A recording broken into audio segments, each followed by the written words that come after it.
Oh, my friends. Oh, look at us. It's working. I was gonna give up. I almost did, but I have decided not to.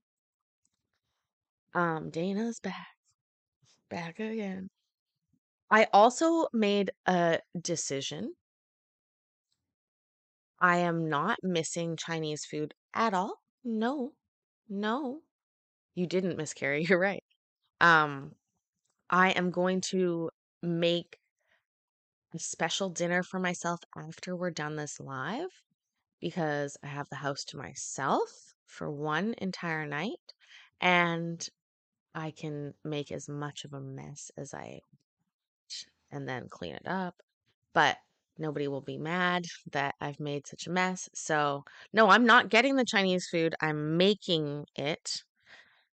I have enough things in the fridge to make myself some delicious dinner tonight. So, that's what I will be doing afterwards. Um, it's Christmas, so no, the boyfriend is no longer. We had that weird fight about Jonathan sending me chocolates and me being too open on the internet and too much and too forgetful. So, no. Mac and cheese. Oh. So, I'm having that tomorrow night for dinner at my sister's house, and I'm very happy about it, in fact. But I just realized I just sort of reframed my mindset. I'm like, yeah. Oh, it was all good, Miss Carrie. You know what? I nowadays think about red flags being identified early, and I'm just so happy that they are. I mean, here's the thing. It was funny, right? Because two people asked for my address, and I gave it to two people. And then the name came on this package was not one of those people. And so I looked a little scattered when I was like, "Oh, I don't know who this one is. I don't know who this is." And then there was this whole question of like internet safety. And I was like, listen, Queen, I am an internet safety person. Um, but secondly, I probably told it to another person. Like, and that's where it was like, yeah, you're very forgetful. And I was like, I find it better to reference it more like procrastinator. Like, I don't forget things, I just tend to procrastinate about them. And in fact, I didn't give my number or my address to somebody that I forgot about entirely. No, it was that one of them used a different name to send their package. And so I wasn't even forgetful.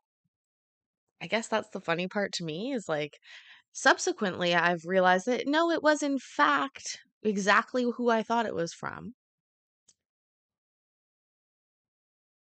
But the fact that it bothered him so much was perfect for me because if that bothers you, we are not going to work out.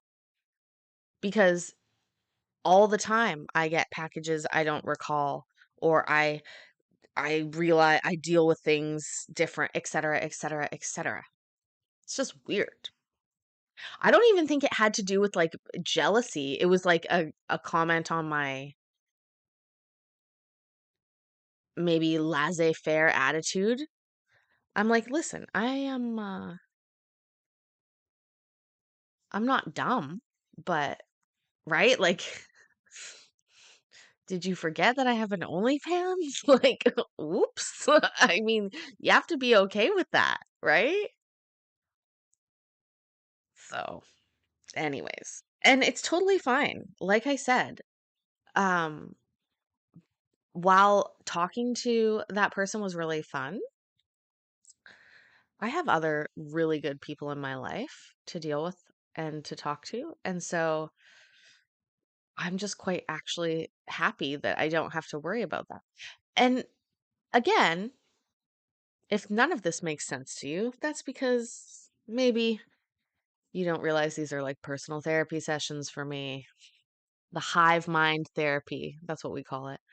Yeah, exactly. Glad I found that out early. I'm not going to make a joke that I was going to make, but I did find a joint. Ooh, how exciting is that? So, and also I realized that I have tofu and all the stuff to make the most delicious Chinese food that I'm going to eat after this. Ooh. But on top of that, I'm also going to make Yorkshire puddings. And actually, hold on. I'm going to show you guys. Because some of y'all didn't. When I went to Harry Potter World, when I went to Harry Potter World, this was on the menu at the Three Broomsticks, was it called? The Leaky Cauldron. God, Paisley, think about this. But anyways, these are Yorkshire puddings. Oh, so literally, I may tonight make and eat 6 Yorkshire. 6 Yorkies plus and I call them Yorkies anyways. 6 Yorkies and I pass. I loved Harry Potter World too. So fun. So fun. Um and gravy and my Chinese food. So- But you know what? That's what I call a girl dinner. They're so good. And they're so easy to make. You guys have this brand, right? You have Clubhouse. You have to. I'm sure of it. Or do you have McCormick? Um, you have to have one of them. And Courtney, I'm positive.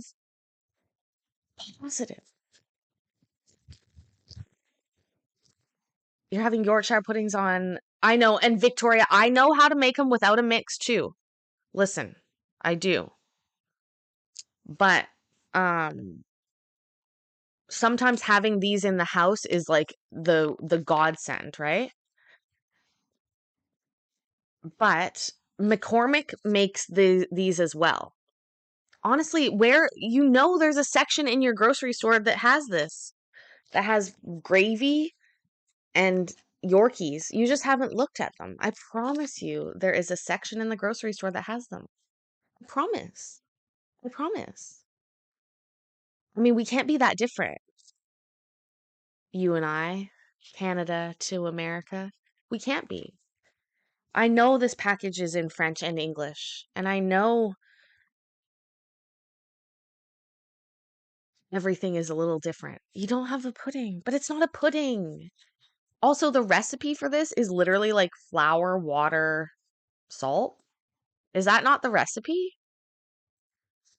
Yeah, McCormick, but we buy McCormick stuff too, is what I'm saying. Southern Texas isn't gonna allow something called Yorkies. They're so delicious. When I was in Scotland, I went to a restaurant and they served giant Yorkies.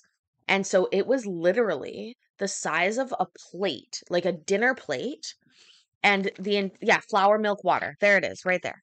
Like it is the most simple recipe. There's 2 things that you need to make sure that Yorkshire puddings work. The first one is you need to let your mixture sit for a while. After you mix it up, you leave it on the counter and you let it sit at room temperature for maybe an hour.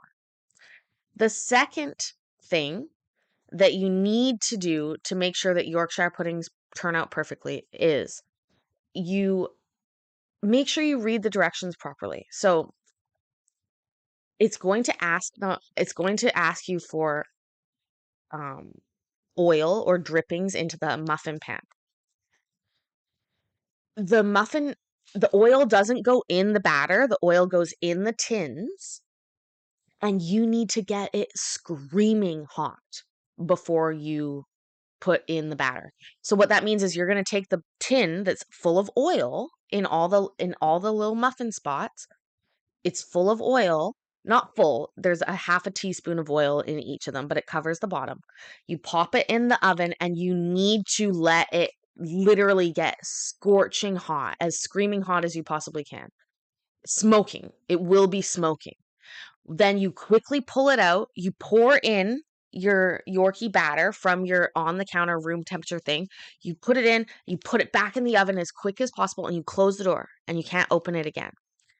And they will puff up because they're being hot oil. And then the middle part is where you put the gravy. And if you're like me, what you will do is you'll put a little bit of mashed potato, maybe a couple peas, um, some gravy in the middle of your Yorkie. Oh, I mean that is the delish, right? I don't think you would put broccoli. I mean, broccoli is on the I will say that broccoli is on the package. They're advertising it with roast beef and broccoli. But I do see that. But the the package also, here's the thing.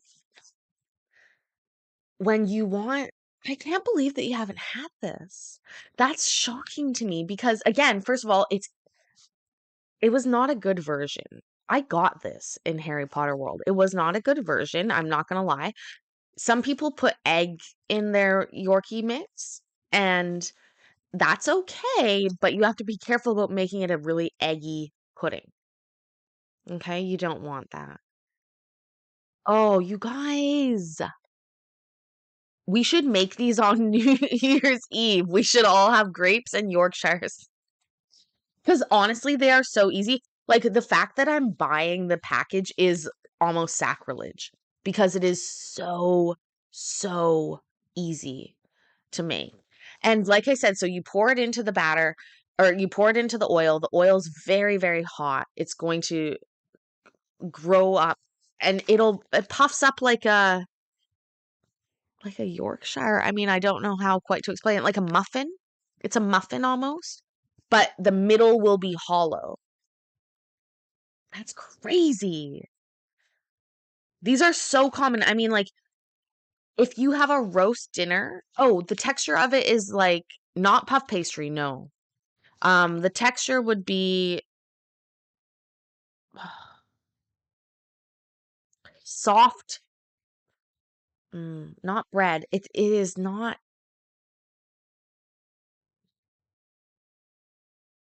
how can I describe it? A very light muffin, but with no center. Only oh, it's a husk. It's a muffin husk. It's an outer part of a muffin.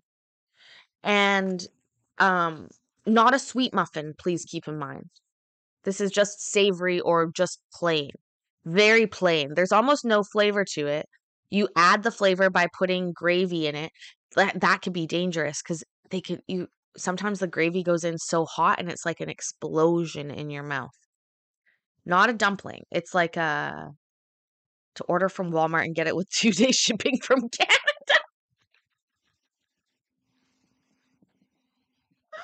That's so freaking crazy. I love it. I mean, I've eaten hundreds and hundreds of Yorkshire puddings. Like when I get this, or tonight when I make these, oh, I'll make a video. I'll make a video when I make them. And you literally don't need a mix. The reason I have it is because I wanted taco seasoning, but I only wanted 3 taco seasoning, but it was buy 5 for $5. So I had to buy 2 other ones. So I bought gravy and Yorkies for an easy dinner. Like this to me is an easy dinner. Add a potato. Oh, that's 1,000% my vegetarian fake Christmas dinner.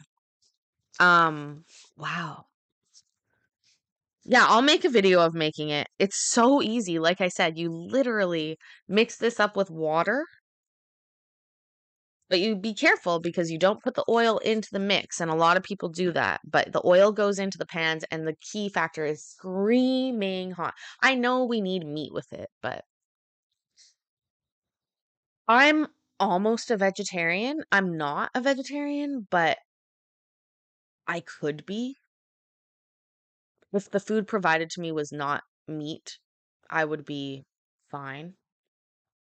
And I eat tofu and different things like that, but I I do love a roast beef. I mean, seriously, like a lovely roast with Yorkshire puddings, mashed potatoes, gravy, peas. That is the quintessential Sunday dinner in Canada. I would think, at least my part of Canada, which is so heavily influenced by the fact that I was born in Scotland. And so really maybe it's more Scottish. But there's a lot of Scottish immigrants to Canada, so I'm not joking you. I could go to any grocery store, even an Asian grocery store, and this would be in the rack of packs to buy. Any store, anyone in Canada. I've watched Kay's cooking before. I hope I'm a bit better than that. But I'm now challenging myself to make a Yorkshire video. And don't forget, tomorrow we're doing members only with a mushroom coffee video. And throwback, we did a mushroom ketchup episode where I used an 18th century recipe and made mushroom ketchup, which we learned is basically the any name for sauce back before, I don't know, they got real creative with names. Okay, if you're just joining us or you've been watching this video and are a little bit uh perplexed, well, thanks for putting in 18 minutes. We are going to continue watching. Somebody should mark that down. We should literally put in the comments, like, want to skip to the rest of the video? 18 minutes. Actually, 19 minutes at this point. 19 minutes. Let's continue on this. I know mushroom ketchup is blasphemy. Oh, loud Elvis, I was trying to do that for you. It turns into Worcestershire sauce, basically. What am I going to put that on tonight, too? Oh, should I go get some brie? No, you don't need to go get brie cheese. Oh, my fat ass loves cheese so much. So much.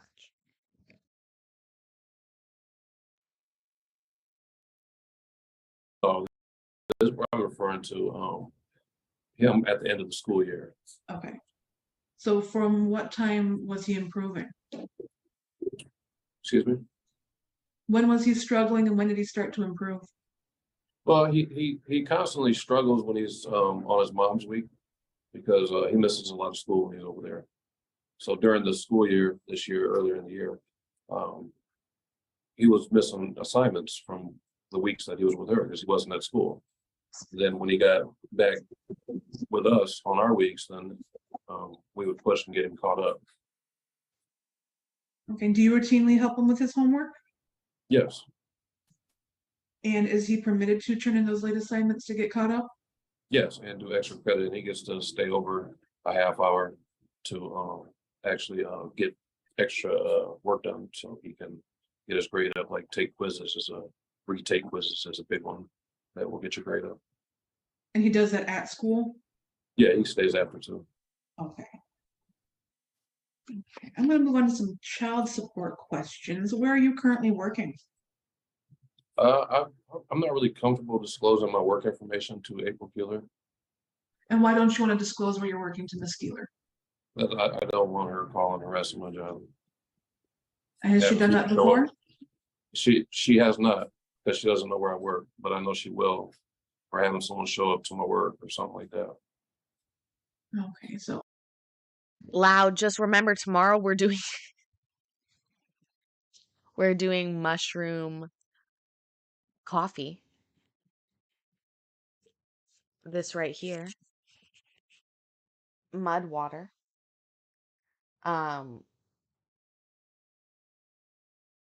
Oh no, I'm not a vegetarian even close. Oh, sorry. Please be. Yeah, no, I'm not even close to a vegetarian. I fucking eat meat and cheese. Like, no, I'm saying I could maybe be a vegetarian in the same sense of like, oh, if I had a private chef, I could be pretty much any diet that I wanted. But yeah. But the reason I say that is because I often get questions about what, like, am I, because I order things without meat quite often, or sometimes I'll just do like a vegetarian option and people ask if I'm vegetarian, and it's not that I am. I just can happily eat vegetarian food. And I often cook myself vegetarian food, or I have this weird, I would say, somebody told me once on the internet that it's an eating disorder. I don't know that it's an eating disorder, but I can't eat chicken that I've seen raw. Um, like if I'm cooking for my family and I'm making a chicken stir fry, I'll eat the food that's touched the chicken, but I don't, I would never, I wouldn't eat the chicken because I've seen it raw. But if I'm at a place like a restaurant and I order chicken stir fry, I'll eat the chicken. So, and steak I can eat once if I've seen raw. Same with ground beef, but not chicken and not pork other than bacon. Unless I see like a red weird spot in it and then I like note what slice that is and I like move it to the side and I don't eat slice. I'm a horrible person. Oh. Oh. Honestly, I don't, I cook it properly, of course. Nobody's ever gotten sick. There was the one time there was a slow cooker incident. That was many years ago, many moons ago, and we don't talk about it. Your Honor, for child support purposes, can we have it referred to FOC for an investigation?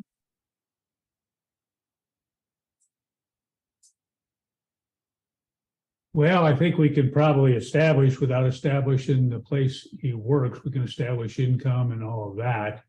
That would be probably sufficient for purposes of establishing the support. And then for the order, when I prepare it, can I list it as confidential? That's fine. Okay. So how long have you worked there? Almost 3 years. How many hours per week do you work? Also, my nails are nicer than her nails. They're still doing really good. You can't really see them because they're very understated, but they are an ombre um sparkle and I fucking love them. So love it. I want more. This is baby sign for more. More milk? More milk?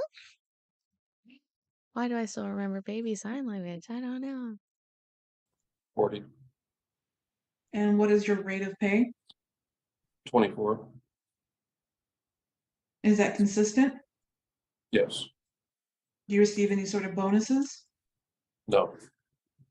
Do you receive overtime? No. Do you receive any payments from profit sharing pensions or retirement? No. Do you receive any military benefits? No. Do you receive any sort of public assistance benefits like food stamps, housing benefits, or Medicaid? No. Does Kiana have any childcare expenses? No. Okay.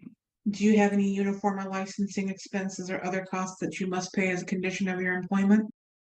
She logged off to log back in. Also, no, I don't buy pre-cooked chickens. Here's the thing, a whole chicken, not a problem. Oh, also, when I get my steak done, medium rare. I, I again, beef, I don't have a problem with. Um, a whole chicken, I've made many a whole chicken where I stuff the bread, like the garlic butter in between the skin and cook it. I know I am weird. Apparently, it's a fucking eating disorder. It's like when I see a raw chicken breast, I would never buy chicken thighs. No. So basically, it's like raw chicken breast. if there's a vein in it, I can't eat it. Can't eat it. But like Swiss Chalet, ordering chicken, yeah, fucking love it. This is the weirdest part for me. It's like my brain can't forget. And here's the thing, I can forget. I can unsee it. I guess I just don't like chicken that much. Maybe that's it. Because I love steak. I like ground beef. Yeah, chicken's done me dirty a couple times, you know? No. Who has health insurance on Keon? Keon has Medicaid through his mother's Medicaid through in mom? best case, right? Do you have any other sources of income other than your employment? No, Okay. What status do you claim on your taxes? single. All right, and do you live in a house or apartment? Townhome. And how long have you lived there? Been here like 10 years. How many years? How many? He said 5 to 10 years, which is a very big range. Also, I will actually take back that. I would cook with chicken thighs. So I used to buy meal kits, like Good Food or HelloFresh or whatever. Hashtag not a sponsor yet. But so they would send chicken again, that meat, not the chicken breast. Again, if I just can't eat the chicken breast if I've seen it raw. But other meats in that I wouldn't normally buy, but that were sent to me in part of a recipe, I enjoy. That's why I love those meal kits, because for me, it really puts me outside of my my comfort zone in a way that I'll still eat. I trust these people. I trust them. I don't trust me at the grocery store. I don't know. I don't know. But the HelloFresh people, they have a whole story about it. They've written a whole story. They fucking printed a card. It's hard card stock. I feel good about that. I'm like the perfect customer for them if they weren't so expensive. And it's actually not that expensive. It's the problem of pre-planning. Um, and like paying a week ahead of time, basically. Again, one day when I'm rich from all my YouTube Skrilla, be waiting for a while. 10 years, 10 years, okay. And how many bedrooms is your townhome? 3. And does Keon have his own room? He does. Okay, and who lives with you? It's me, Samantha, my fiance, and Keon and her 2 children and our dog. Okay. And how long have you been in a relationship with Samantha? About almost 11 years. Okay, and where do Samantha's children sleep? They share a room. Okay. Is Keon responsible for any chores or responsibilities around the house? Yeah, he has to keep his room clean. They all do. And then if we were in it, we might ask him to wash the dishes or something like that when we need help around the house. And Okay, and do you have any concerns regarding Miss Keeler's home? as far as people Keon safety, on the, definitely. okay, so what are your concerns? Well, I mean, I know she drinks a lot, and it seems like their problems come from her drinking. So I mean, and she has done this with her daughter too. I mean, she's Hold on 1 second, sir. You apparently have lost Miss Keeler. Yeah, she just dropped out. I have the ringer set as soon as if she comes back. Okay, why don't we just give it a few minutes and see if she rejoins. One point when I looked up, it was approximately 2:24 and noticed the plaintiff was not on the screen anymore. And so we took a 10-minute break to see if she would rejoin. She has not yet rejoined. The court would note I've also checked with the office staff, and we've not received a phone call in the office from her either as it relates to joining or any difficulties that she was having. So Ms. Reed, you can proceed. Thank you, Your Honor. Mr. Miller, the last question I had asked you is what your concerns are regarding Ms. Keeler's home.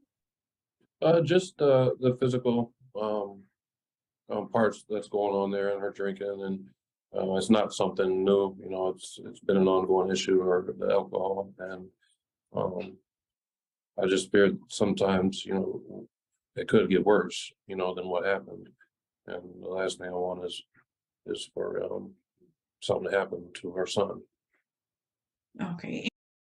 She does seem like the avoidant type, right? She just left. That's fucking.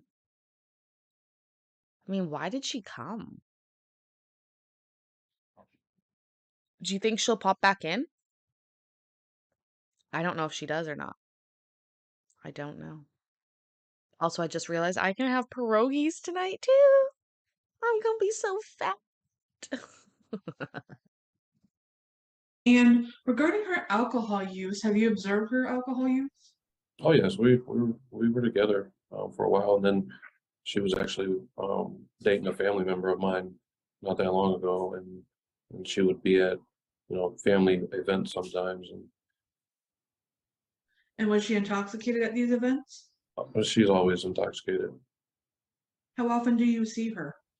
I don't see her anymore. They're not together anymore, so I don't see her anymore. Okay, is she intoxicated when you exchange, Keon? She doesn't come to the exchanges. She sends her dad. Okay. So how do you know she's continuing to drink? From what Keon tells me. Okay. And is he upset by this? Yes, definitely. I mean, the night that she this happened, I mean, when she walked right past me, you could clearly smell it on her. She almost hit me when I pulled in.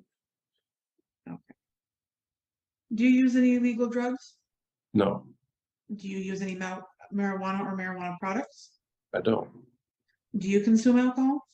I do. Okay, and how often do you consume alcohol? Every once in a while, we go out with my sister and brother-in-law and have dinner, and we'll have a drink over there. So every couple weeks or so, we go out to dinner. Okay. Fuck.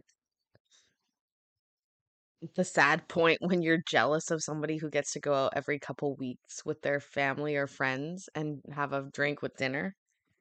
That just sounds healthy as fuck, though, doesn't it? Is it in excess? No, it's just a couple drinks with dinner. Okay. Have you ever been ordered to participate in a substance use treatment program? No, Okay, and do you know if Miss Keeler uses prescription drugs? I don't know for sure. I know that I've heard that she does. Are they prescribed to her or is she abusing other pills? No, she like not prescribed to her.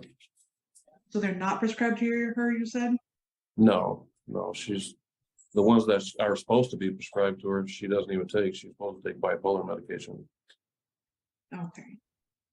Have you observed her taking other medications not prescribed to her? Yes, And when was that? uh, just years ago. Yeah, it wasn't recent. It was just when, you know, Okay. I was around her. And do you know if she's ever been ordered to participate in a substance use treatment program? Yes, And when was that? I think it was when she had her drinking, her drinking and driving, and hit that person. So it was years ago. She did that substance use or alcohol treatment program classes, whatever it was. Okay, when you said when she had a alcohol and hit somebody, was that in 2011? Yes, Okay, and she was charged with felony operating while intoxicated, is that correct? yes. And you said she hit somebody? Yeah, she hit somebody and paralyzed them and then tried to leave the scene of the accident. Okay, and did she serve any sort of jail term for that? Yes, she went to prison. And for how long was she in prison? Uh 3.5 years. Okay, and Keon was with you during that time? He was with me and my mother. Okay. Oh, wow.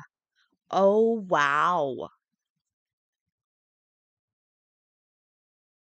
3.5 years. Wow. She didn't kill them though. So wait, and then she got out of prison and then got the kid right back? How did that happen? Because remember, she made a big deal. So for 10 years, when he's lived with me, and 17 years. So wait, hold on. Hold on. If he's 13, your kid's 17, and you were away for 3 years and 3.5 years in prison, who took care of your daughter that time? Huh? Your math ain't mathin'. And then we had run an iChat for Miss Keeler. Do you recall us doing that? Yes, And then we had submitted that as our Exhibit A. Do you recall doing that as well? yes. At this time, Your Honor, I'd like to move for the admission of Exhibit A, and that is the iChat for Miss April Keeler. Okay. Can you, again, can you share that? You should be able to go ahead. And what do you have that marked as, Ms. Reed? Exhibit A. Okay. Can everyone see this? Okay, And Exhibit A reflects that on 10/5 of 2010, she was charged with a felony traffic offense. And then 4/28 of 11, that's when she pled to the felony operating while intoxicated that caused serious injury.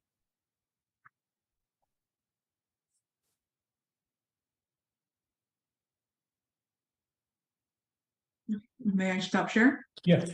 Okay. You move for admission at this time, Ms. Reed? That is correct, Your Honor. Court will admit plaintiff's exhibit A at this time. There be no objection. Other than the recent incident, have you ever had any other CPS contact, Mr. Miller? Yes. Okay, and when was that? It was not years ago. I think April called them or something. Okay, was anything substantiated? No, it was Okay, come and talk to you and they were gone. all right. But no other issues? No, Okay, are there any physical issues that would affect your ability to be a parent? no, Do you have any mental health issues that would affect your ability to parent Keon? no. Okay, what school does Keon currently attend? He's in Penfield High School. Well, he's in middle school, but they moved it to the high school. The middle school was only 8th grade, so he's in Penfield. Okay, and what is his attendance like? It's really good on my weeks. But like I said, he struggles to get to school on his mom's weeks. Okay. Does he like school? He loves it. He loves that school. And what are his grades like? Like I said, at the end of the year, he had B's and A's. During the year when he was, missing time, he was down to C's and D's. Okay. And does he participate in any extracurricular activities? Yes, he does football and basketball. And do you participate in these activities with him? I do. I go to every game. Okay, and does April attend these games? She attended one of the basketball games, and that was it. Have there been any incidences or issues when she attends these games? No, we don't. We don't sit by each other, but she doesn't. Basically, the grade he's in, he has an A and a B team in middle school, and when one team's done playing, you're supposed to stay and support your other team that's playing. But on her weeks, she won't let him stay to support his other team that's playing, and she like yelled at him when he asked, like, "Don't start with me, Keon," in the hallway. And I even offered, I'm like, "Hey, I'll bring him home to you when the game's over. Can he stay and support the team?" And she won't let him. Okay. And did that happen on one occasion or multiple occasions? Well, that was the only game that she came to. Okay.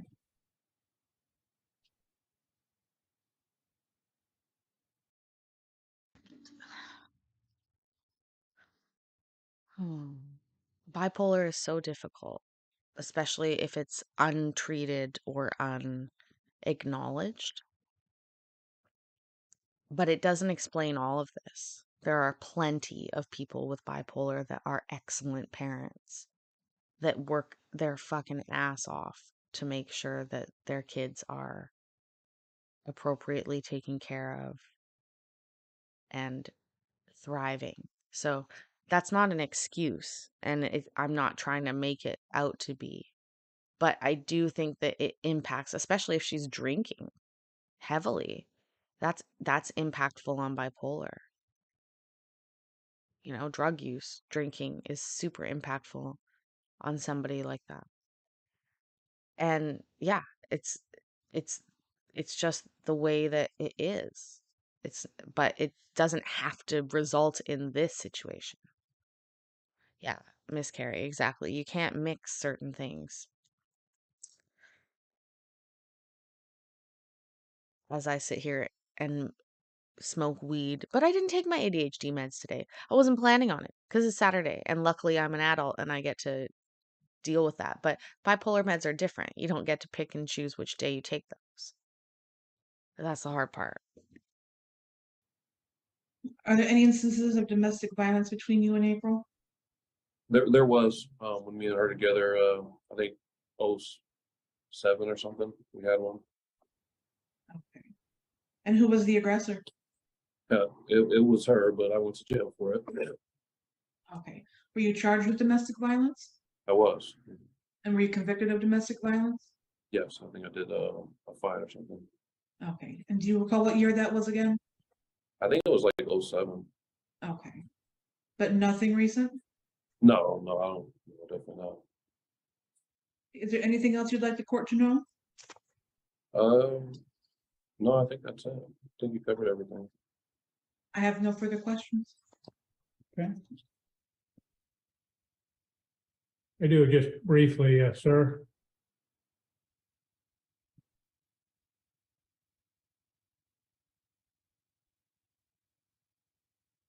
You said that when Keon was in care of his mother, that his attendance was not the best. Do you know how many days he missed in the last school year, which would be 22-23, when he was with his mother?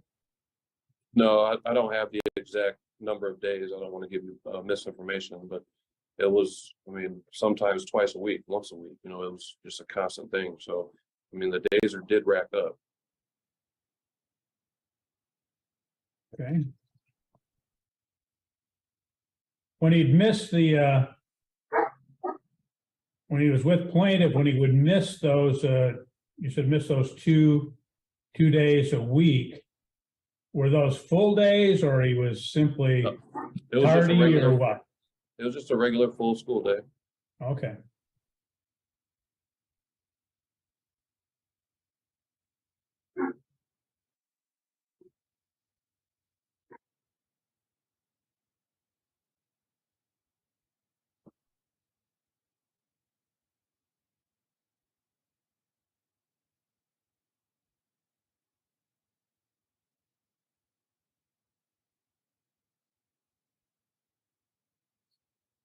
Stream's been much better this time.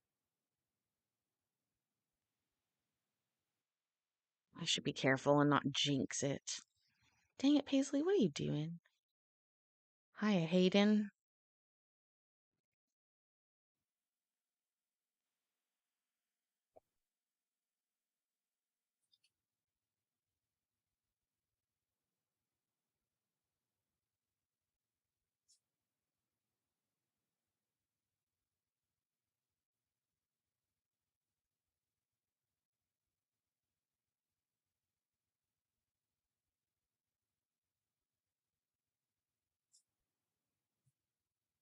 Did you have on the May 8th date, when this incident occurred between the plaintiff and your son, did you have any communication with the plaintiff?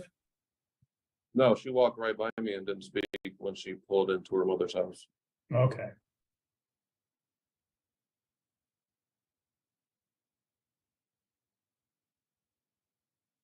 Let me ask you, during the since you've had Keenan with you since, let's say, May 8th, since that time, has she done anything to contribute anything financially, buying him anything, giving you any money or anything of that nature? No, she doesn't anyways. Like I told, Miss Reed, I don't even, I don't want her to help. I don't need it, Well, I'm not asking if you want it. I'm asking if she contributed anything. No, not at all.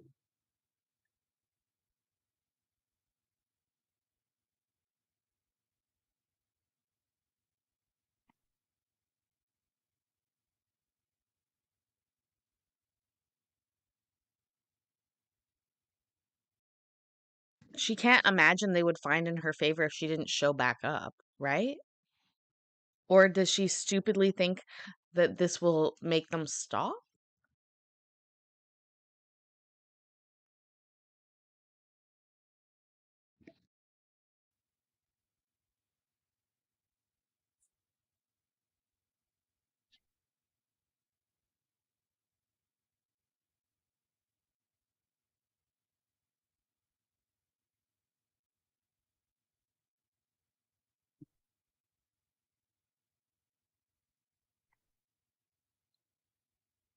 Now, I know that the plaintiff has a no contact order in place from the incident of May 8th.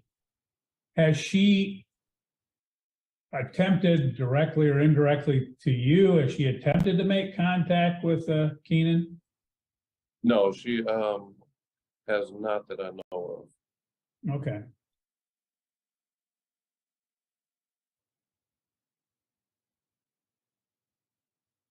Do you know, has Keenan attempted to make contact with her?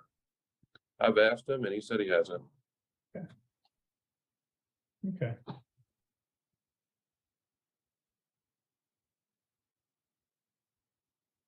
What would you say if you would, since you've had him on, since May 8th of 2023, have you noticed any changes in his personality or demeanor or anything of that nature as opposed to when he was alternating weeks?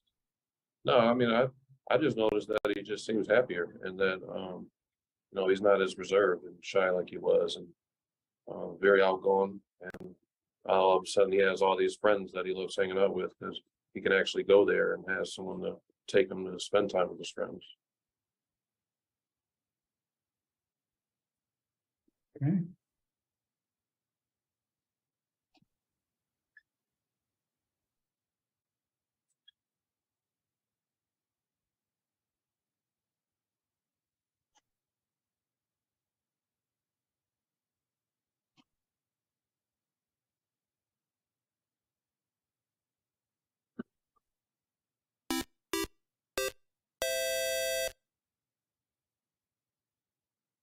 Thank you for subscribing, Kimberly.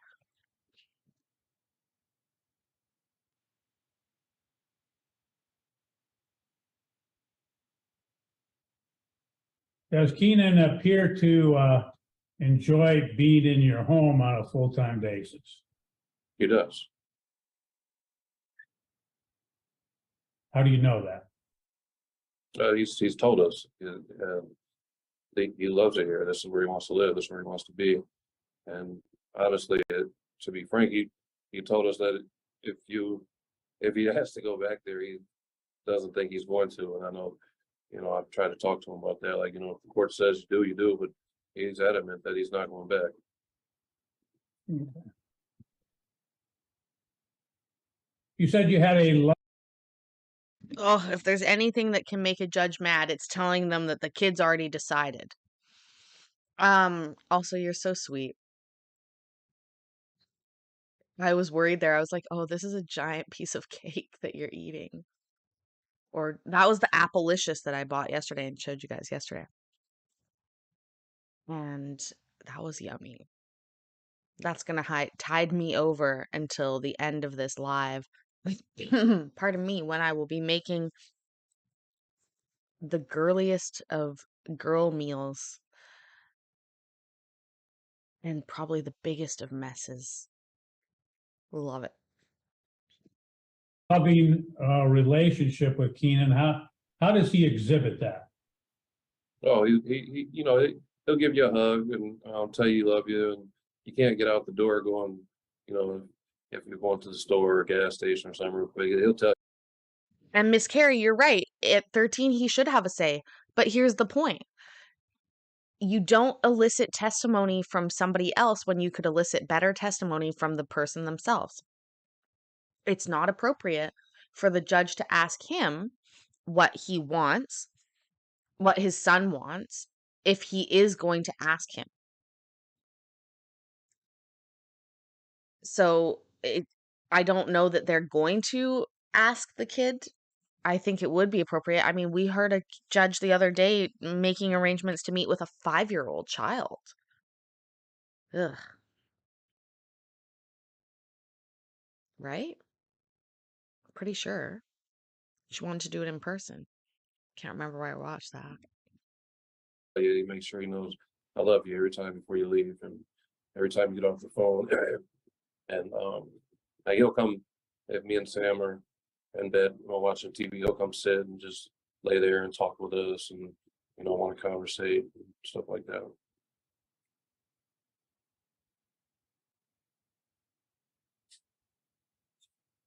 How is his relationship with your fiance? Very, very good. He calls her his stepmom, and they're very close. And they talk all the time, and when he needs something, if he's not coming to me, he's coming to her. And they were like that before he came full time, since May 8th.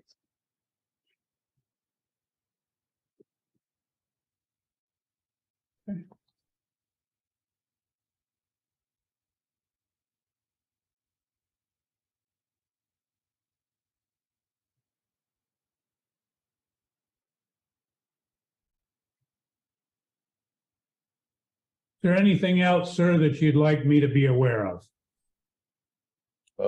No, sir, I think that pretty much covers it. Okay. Ms. Reed, anything, any questions as a result of my questions? No, Your Honor. Okay. Thank you, sir. Thank Ms. you. Reed, any additional witnesses?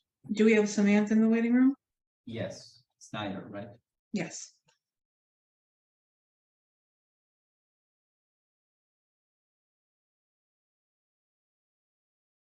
Please unmute, ma'am.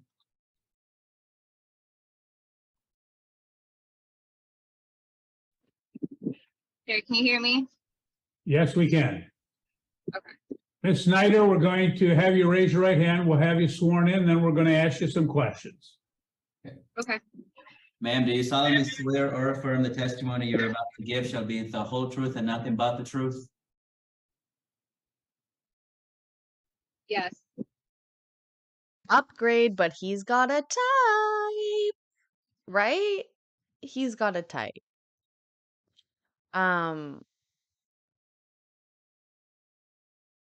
She's in a car too. Why are these people all in cars?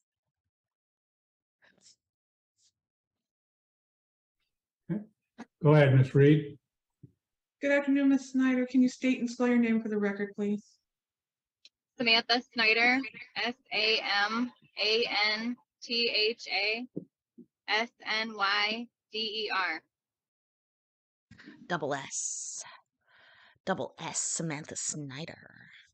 No offense to anybody named Samantha, anybody with children named Samantha, but Samantha's a very common name. I know a lot of Samanthas. She's used to spelling her last name. Nobody needs to be told how to spell Samantha, but Snyder, they do. And she needs to identify herself as Samantha S., Samantha Snyder. That's hard. Again, this is just my humble brag that as a Paisley, I never once had to put my last name on an assignment. They fucking knew who Paisley was. I was the only one in the school. Never mind the class. And what is your relationship to the parties in this matter? I am Daniel Miller's fiance, and Keon. I'm creed framing and I'm his fiance, his affianced. Fiance, yeah. Ugh, to be a fiance. I mean, one day, right? One day, maybe. You're breaking up there a little bit, Samantha. Can you say that one more time? Daniel Miller is my fiance, Okay. and Keon Miller is my stepson. And how long have you been dating Mr. Miller? Can you hear me okay? Yes, we Yes. can hear you now. 11, okay, almost 11 years. Okay. And can you describe your relationship with Keon? I'm sorry, could you repeat that? Can you describe your relationship with Keon? Oh yeah. Me and Keon are very close. I've been in his life since he's been about 2.5. Okay. And what kind of activities do you two do together? We play basketball, we play volleyball, we go to the beach, we go to South Haven. We just do everything together. He goes to the store with me, just anything you can think of, really. Samantha is everything that April cannot be, right? April is watching this, I would hope. I mean, you cannot not watch this, right? Could you? I don't think I mean, I couldn't. I couldn't not participate, but could I leave in a huff and then not watch it on YouTube live? I don't think so. But would she know that it was on YouTube live even?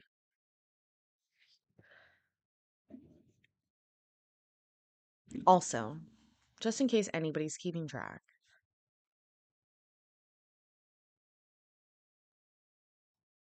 No, never mind. I'll take any proposals. Can you describe Keon's relationship with his dad? Yep, they play football all the time. Daniel, he's very helpful in school. He's always making sure Keon has all of his assignments done. They play the video game together. We do a lot together as a family. We go to bonfires. Okay. And how does Daniel show? Oh, I'd like to point out I did not get this. Oh, I'd like to point out that I'll be going to get the s'more ingredients after this and making myself s'mores tonight. I should get heartburn medication too. Keon love and affection? By just being there for him, and anything that Keon might need to come, he's always there. Okay. And Keon goes to Daniel for like life questions and things that he wants and needs? Yes. Okay. Does Mr. Miller have a stable home for Keon? Yes, he does. Okay. Do you attend any of Keon's school activities with Mr. Miller? Yes, every single one. Okay. Do you know if Miss Keeler attends those activities? I've only seen her at one of Keon's basketball games. And that's throughout his entire life or just this year? That was actually last school year. Throughout his life, it was hit or miss with her. She mainly did not come to any. I mean, it was very far in between that she would be there. Okay, and how much contact do you have with Miss Keeler?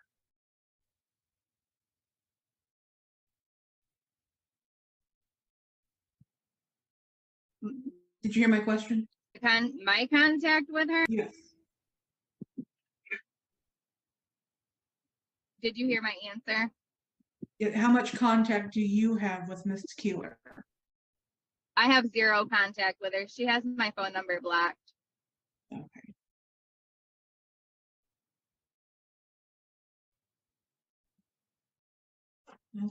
Is there anything else you'd like the court to know? I'm sorry, could you repeat that? Is there anything you would like the court to know? Um, just that Keon is happy, healthy. He's in sports. He did good at the end of the school year last year. Just, just I just hope he gets to stay where he's at. Do you have any concerns regarding Keon and April's care? I do. I haven't seen a lot. Well, obviously with everything that's going on now with her criminal case with Keon, I do worry about him being alone with her. But as far as like before, I mean, she's not involved in any of his school. She's not involved in any of his sports. She's just not involved in his life. She doesn't want him to become, better. Mike, how did you get cock blocked? Mikey, it's only going to be 2 parts. We're going to finish it, this one. And open mic, hi. How are you guys doing? The 3 mics arrive at the exact same time. And Mikey, how are you feeling? Hopefully better, or ish. There's nothing to, I don't know. She's just, I just hope that this all. You broke up there quite a bit in the end. Can you repeat that? I just hope that, Somebody's actually at my door. I have to go answer it. everything turns out good for Keon today. Okay, I have no further questions. Okay. Ms. Snyder, I'll ask you, you said that the plaintiff has you blocked on her phone. Is that a result of any incident, altercation, or anything, or did it just happen? She's actually had my phone number blocked for, I want to say like 2 years now. She just, every time that I would try to communicate with her about anything to do with Keon, I believe it was over COVID. Keon, or I mean, you know, the whole COVID, whatever. Well, Keon ended up coming over and he had head lice. And so I had mentioned something to April about, how could you let his head lice get so bad and send him over. And she just had me blocked ever since.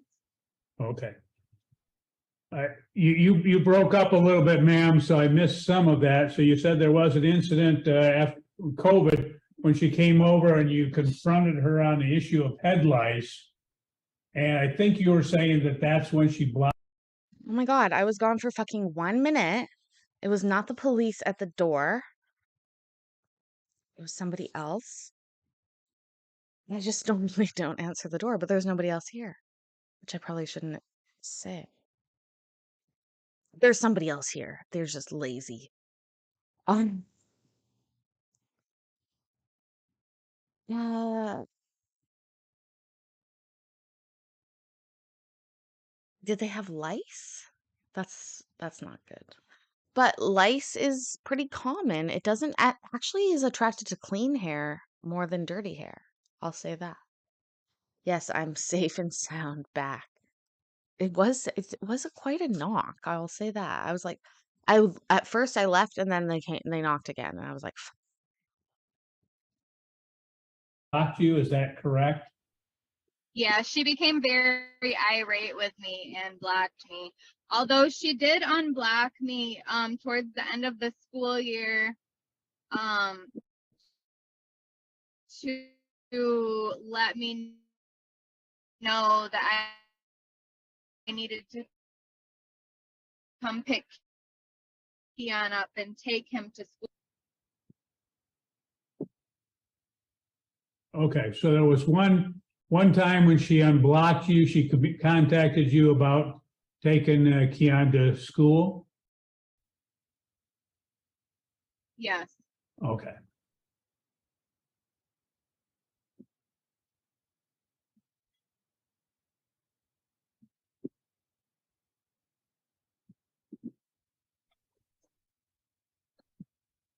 Okay. Ms. Reed, any additional questions? No, Your Honor. Okay. Okay. Ms. Snyder, that concludes your testimony. Thank you. You're excused. Have a good day. You too, thank you. Ms. Reed, any additional witnesses? No, Your Honor.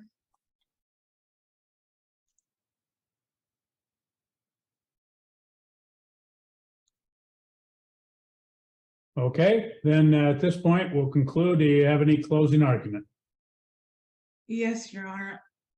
I think what we're requesting is appropriate considering everything that was been presented today and Ms. Keeler's behavior during today's hearing. It's not that she's been prevented from participating in her son's life. It seems like she's actively choosing not to. She's not participating in medical treatment. She's not participating in school. She didn't participate into the police officers' investigations regarding the incident in May. She's not participating with CPS or participating in any of the services offered by CPS, and for repeated attempts by everybody to contact her. It is in Keon's best interest to have parenting time reinstated with Ms. Keeler after that no contact order is lifted, after she has participated in and benefited from some anger management classes, some parenting time classes, undergoes an alcohol assessment, follows the recommendations of the alcohol assessment. And I do believe reunification counseling with an experienced counselor is going to be beneficial to help repair this relationship once she makes steps and efforts to help herself. So we're requesting that Mr. Miller have sole legal custody, and parenting time can be motioned by Ms. Keeler after she completes these steps, and that no contact order is lifted. For child support, I would again request that my client's employer remain confidential. I do believe Ms. Keeler is employed as a home health aide. We don't know where that is or how much she's how much she's making or what days she's working or if she has any other income.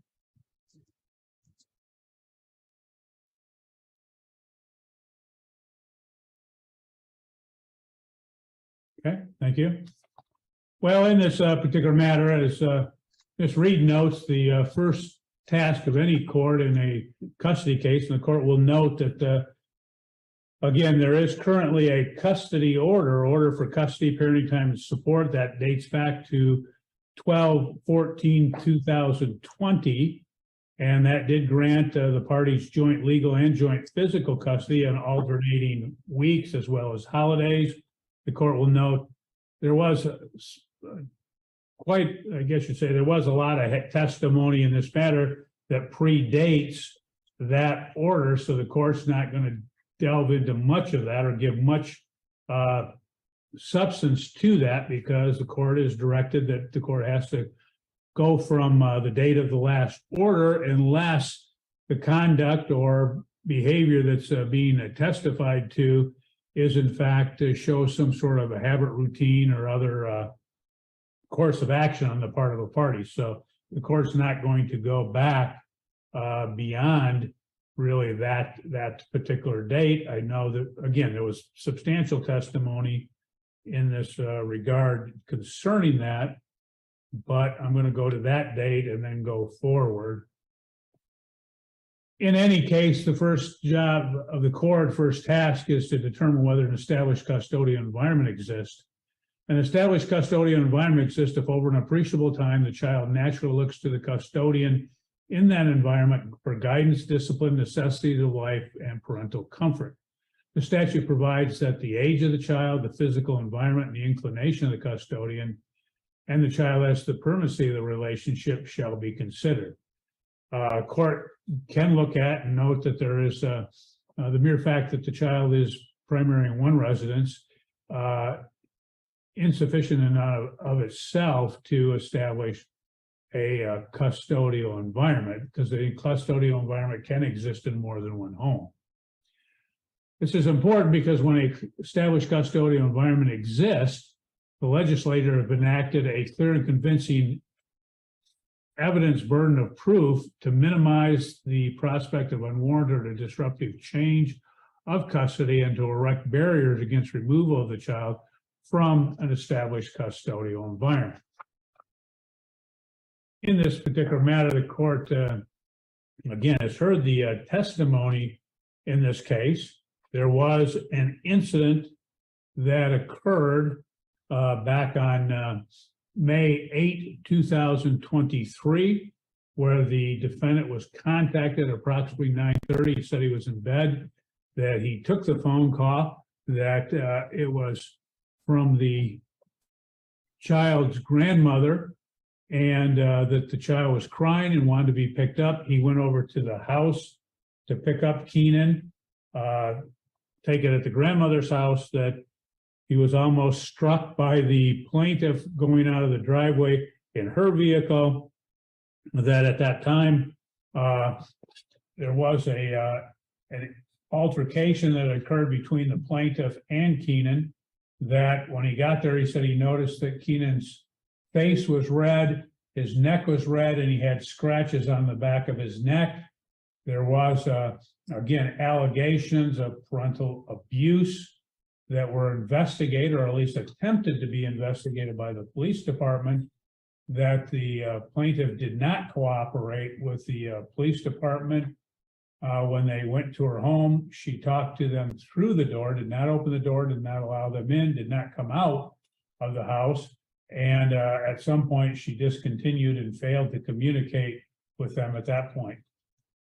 Child Protective Services, we've heard the testimony in this matter of the Ms. McCall, who testified that, again, she was the supervisor for Ms. Hughes, who was the investigator or the ongoing worker in this particular matter, and that numerous and multiple attempts have been made to contact the plaintiff to investigate, and then now that, and that in fact she did not communicate, she didn't respond.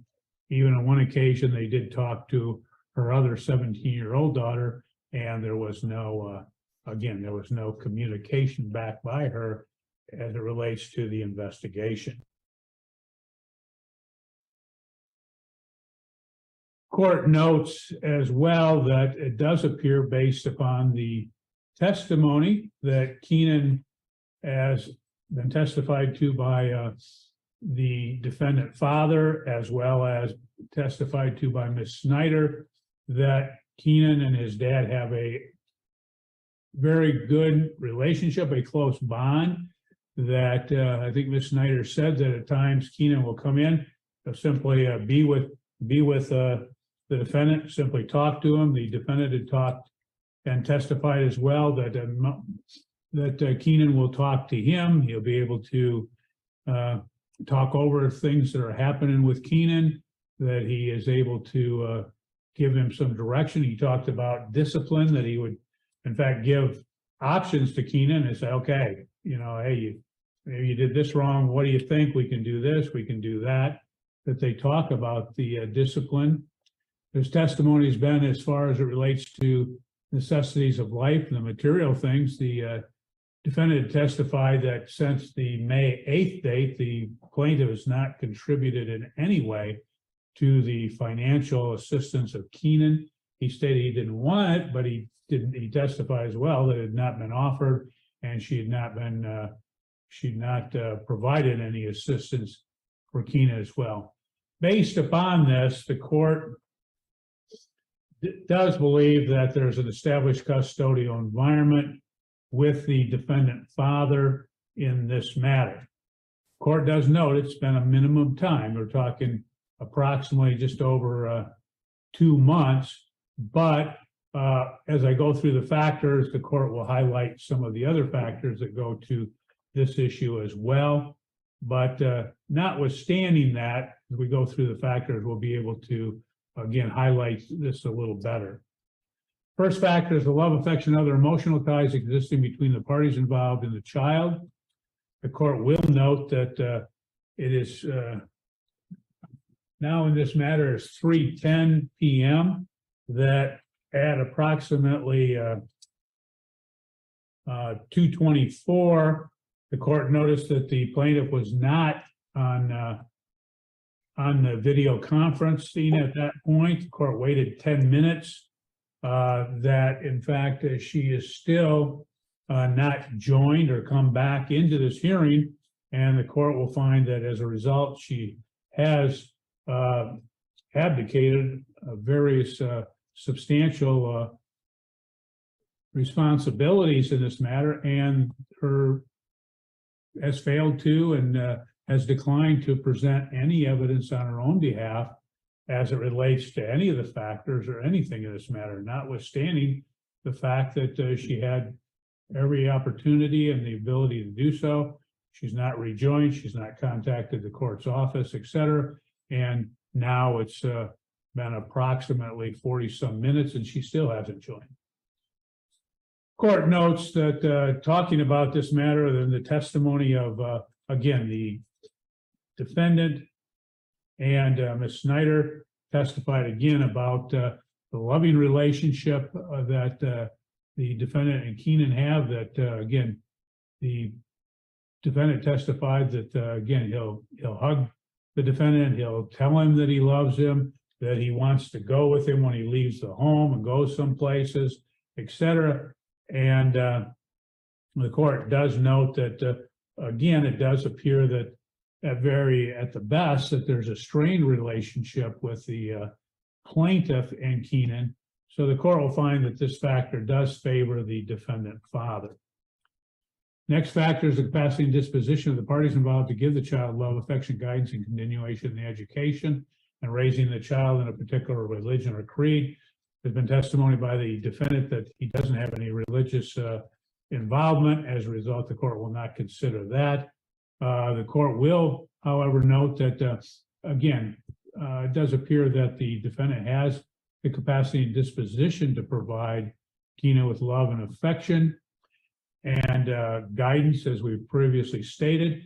Court does note as well, there's been testimony of both the defendant and somewhat a little bit about Ms. Snyder as it relates to, again, continuation in the education.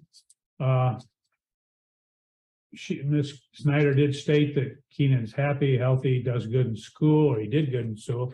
The testimony of the defendant was that during the time when the parties were alternating weekly parenting time and custody, that Keenan would not go to school 2 days a week, that he would not go when he was in his mom's care, that in fact he did not have assignments done, that when the Keenan came back to his home, that they had to work to get those assignments caught up, and he had to help him to get caught up because of the missed assignments.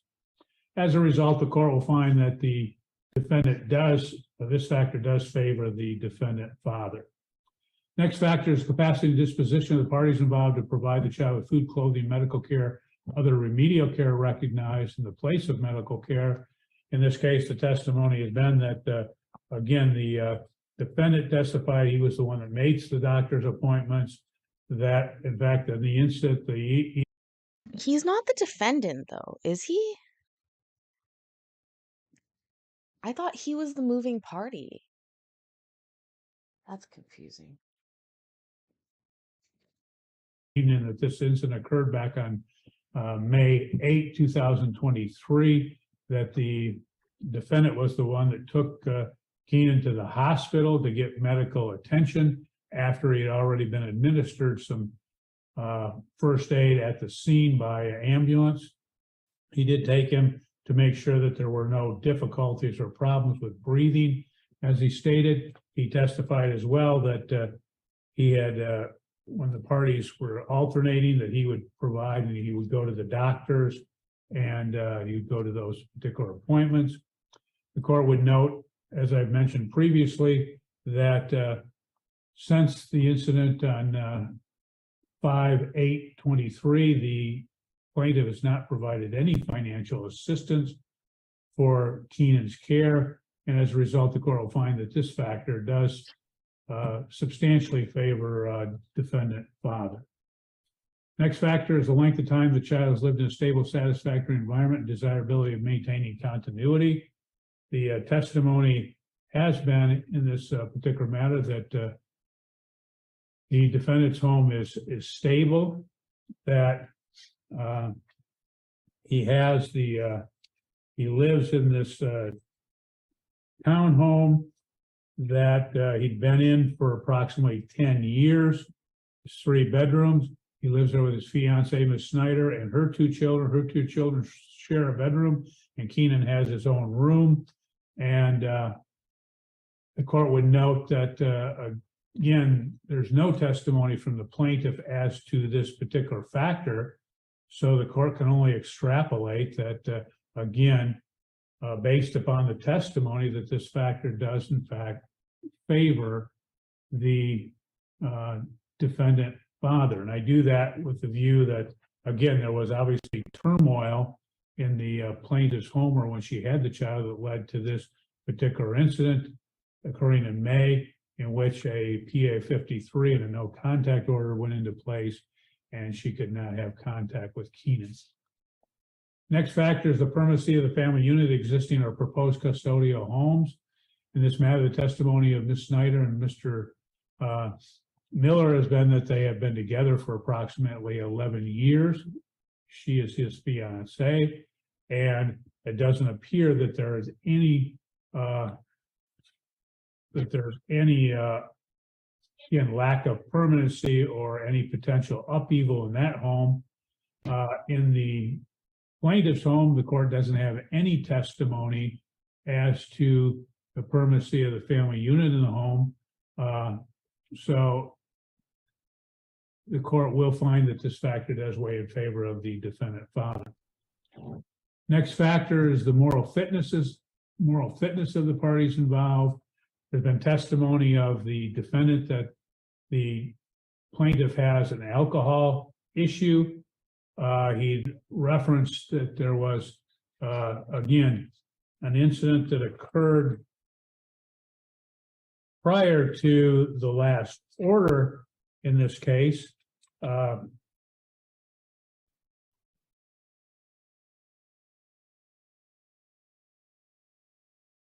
just want to clarify that occurred back in 2010, and then she ended up entering a plea on April 28, 2011 to a drinking driving offense which caused injury, to which she was incarcerated for 3 years. Court notes that the court will look at this even though it predates the last order because, again, it shows a course of conduct or habit or other routine, if you would, on her part of having involvement with drinking, and in that case, drinking and driving to a point where on the night of the May 8th date that she came out of the driveway, almost striking the defendant's vehicle as she left the residence. There's not been any testimony about any issue of moral fitness on the part of the defendant. As a result, the court will find that this factor does weigh in favor of the defendant father. Next factor is the mental and physical health of the parties involved. There's been little of any testimony other than defendant that he has no mental or physical health issues. The court can't, based upon any testimony in this matter, I guess you'd say, extrapolate any finding as it relates to the plaintiff. So the court's not going to weigh this factor in favor of either party in this matter. Next factor is the homeschool and community record of the child. The testimony has been that the child does go to Penfield School, that in fact he's involved in basketball, he's involved in football, that he had good attendance when he was in the defendant's home and good attendance since then. There was also testimony that when the parties were alternating weeks, that the defendant's grades were C's and B's. However, once at the end of the year, when the child was only in the defendant's care, his grades ended up at the end of the year as B's and A's. In this matter, there was testimony substantially about the defendant's involvement in school and the homework and getting those assignments done.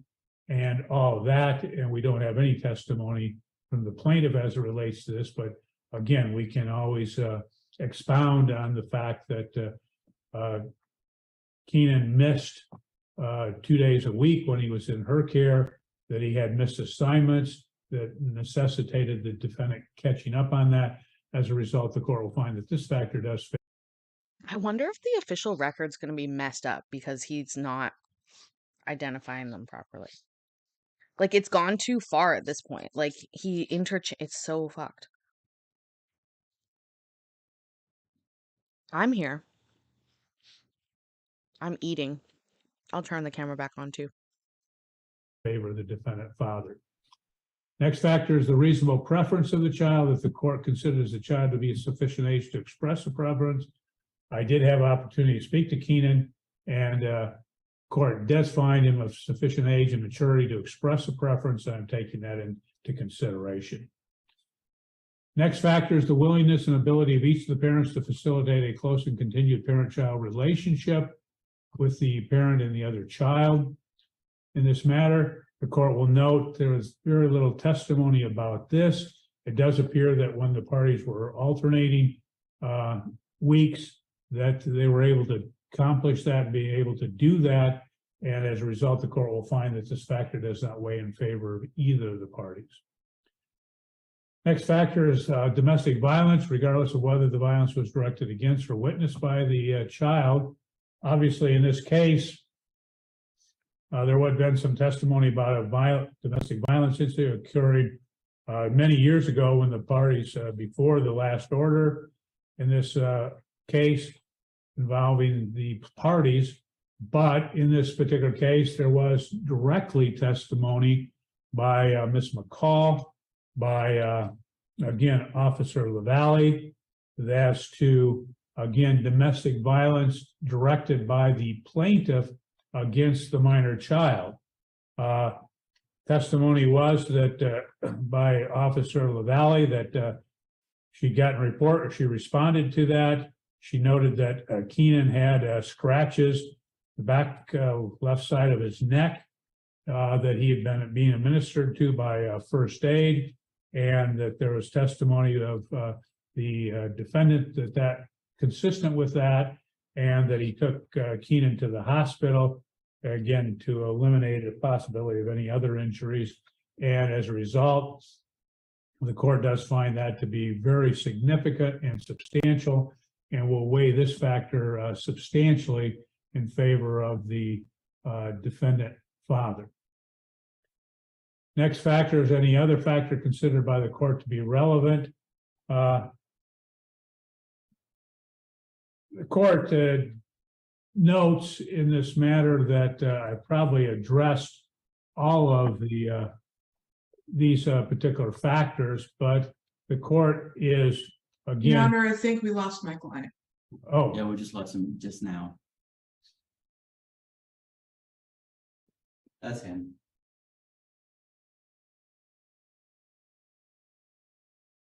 okay, Mr. Miller, I thought you left us too. No, sorry, my phone froze. I think it's Okay, getting kind of warm. okay.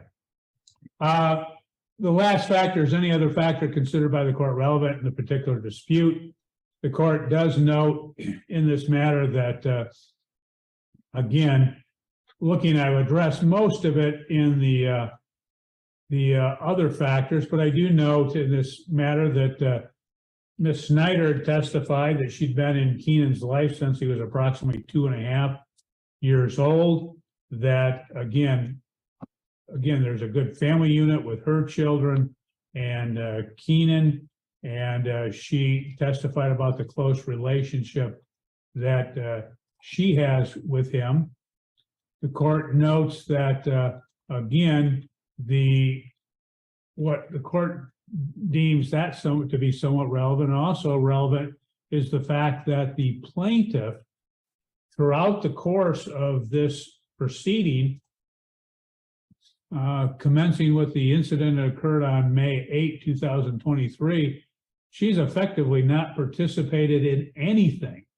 She did not participate in the police investigation. She's not participated with Department of Health and Human Services, Child Protective Services, that they attempted to get her involved, had multiple occasions where they had met multiple calls, multiple attempts to meet her at her residence, that she did not participate, that she has not returned any of those particular calls.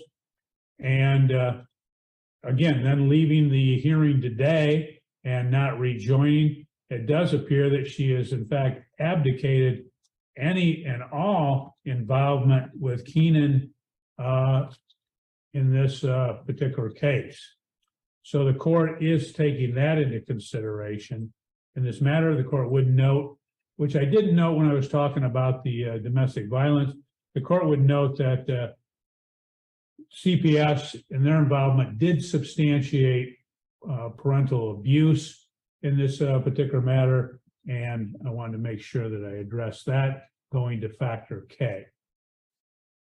When the court looks at this testimony, the court does believe that, again, based upon finding an established custodial environment with the defendant, that the defendant need only show by a preponderance of evidence that it is in Keenan's best interest to be in his custody. The court will find that the factors, and as we weigh the factors, they're overwhelmingly favor the defendant, and the court will find that, again, clearly he's even established by clear and convincing evidence that it is in Keenan's best interest to be in his care. The court will find that, again, clear and convincing evidence is evidence in which would produce in the mind of the trier of fact a clear conviction without hesitancy as to the truth of the precise facts at issue. The court does find such a factor and such evidence presented in this particular case. And as a result, the court will note, and I will address the issue of legal custody.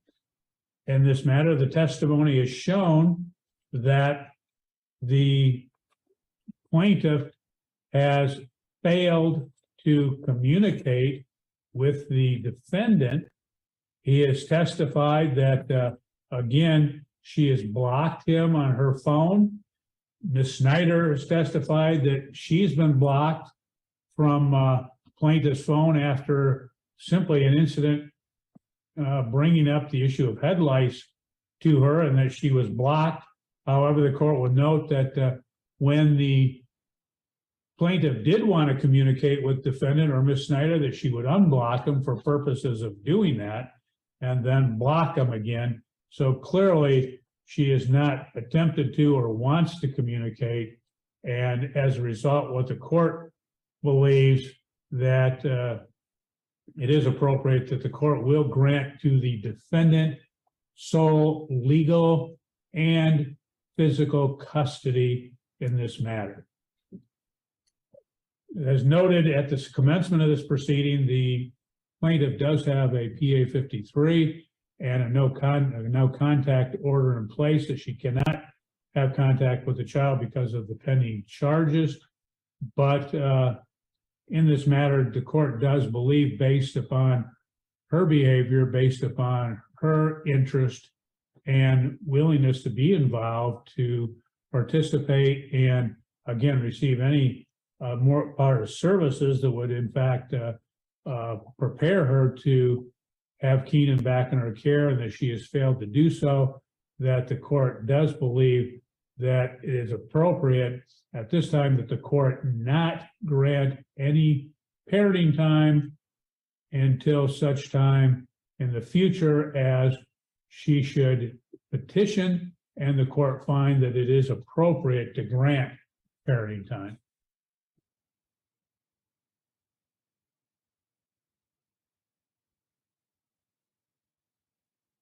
The court will, I have addressed that, but the court will address the Wow. Thank you, Jim. Thank you so much. It should pop up here soon, but thank you already. I so appreciate that. this is a crazy case, but she showed no interest. She dropped out of the hearing. I mean, she didn't even come back. I was shocked. I forgot how wordy this judge is. He recaps everything, which I get, but we just watched, dude.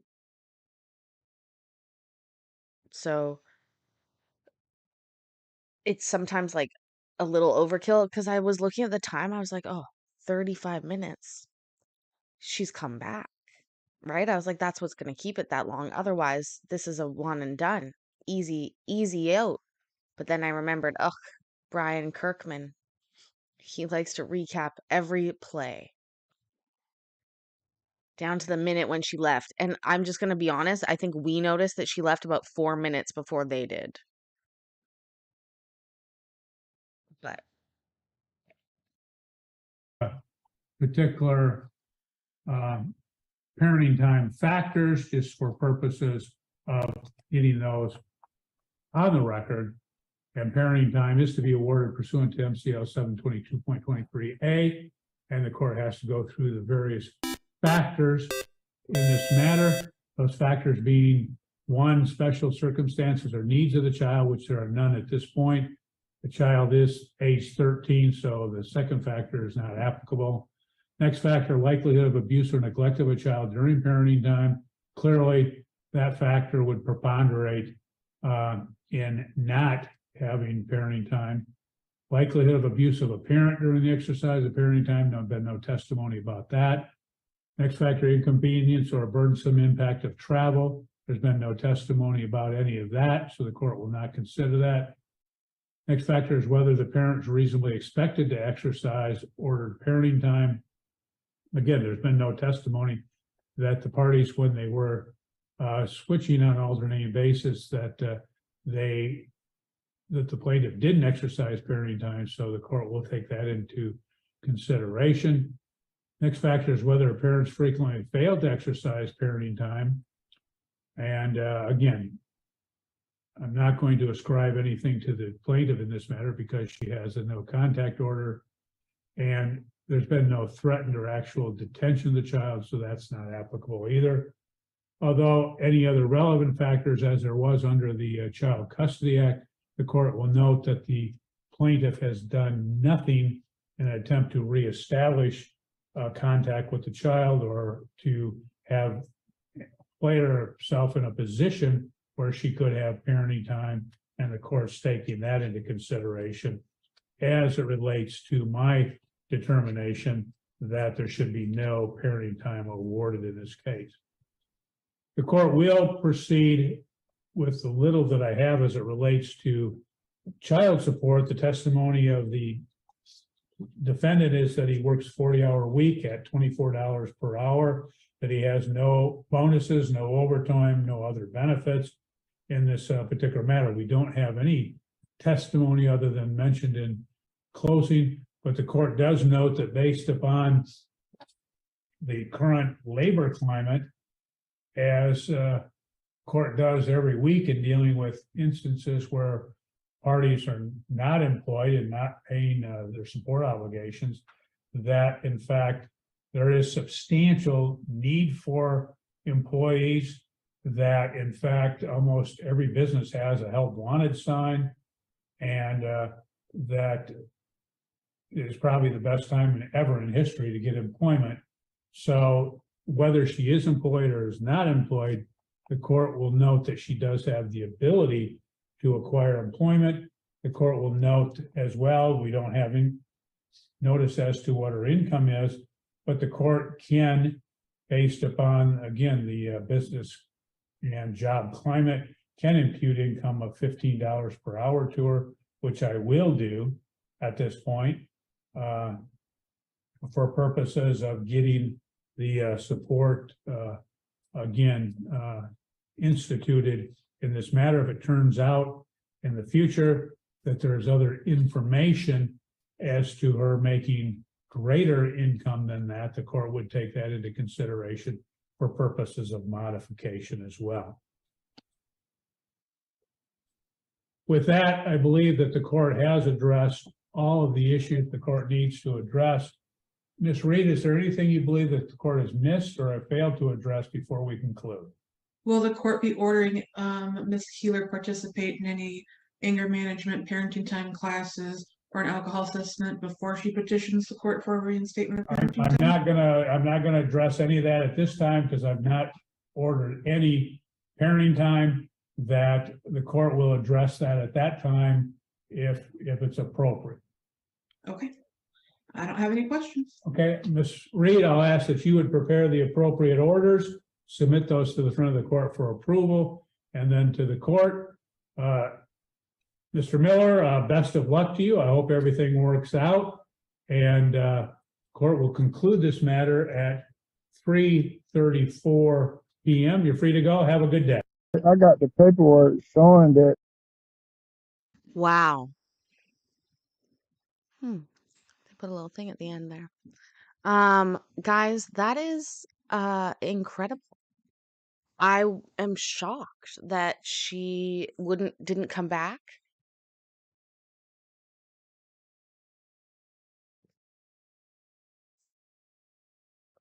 Good job, Dad. Excellent work. I hope I don't know. She already did jail time for something and she seems a little fucking fucked. I mean, I'm surprised, but you know how she's going to tell that story. It's going to be railroaded against her. They wouldn't let me show the video. I have the video that proves everything's fine, but I didn't get anything. I didn't get any. I'm shocked that she didn't come back. I'm not shocked at the result. Well, to be fair, I am. That's a very unusual result to get.